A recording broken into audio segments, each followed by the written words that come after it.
Democrats in the Texas House started blocking votes on constitutional amendments. It's a move that could thwart some of Governor Abbott's top priorities. State Capitol reporter Adam Schwager joins us now. Adam, why is this happening and what's at stake here? Yes, as you mentioned, House Democrats refusing to vote for these constitutional amendments. They need 2/3 House of each House to pass and get sent over to the voters. Right now, the makeup in the House is 88 Republicans, 62 Democrats. That means they need at least 12 Democrats to jump over with all the Republicans if they voted in a block to get these passed and sent on to the voters. So, as we saw earlier this week, a lot of them were getting pushed over, and then one was finally brought to the floor. This is amidst all these reports of these threats happening, and then this terse exchange happened, which kind of confirmed what we were seeing. I fully support this resolution, Thank but you. I called you last night and asked you to just have a brief delay in this bill, correct? You did, And yes. you agreed, and you gave me your word that you would delay it just briefly. I did.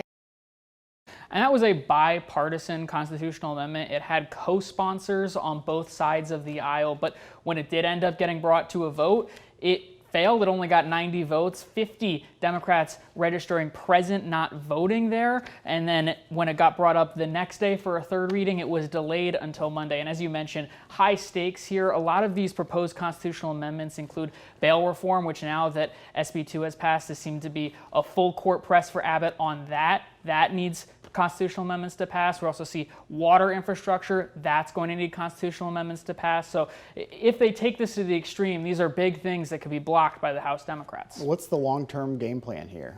Well, right now, what we've seen is all of these things have gotten moved to Monday.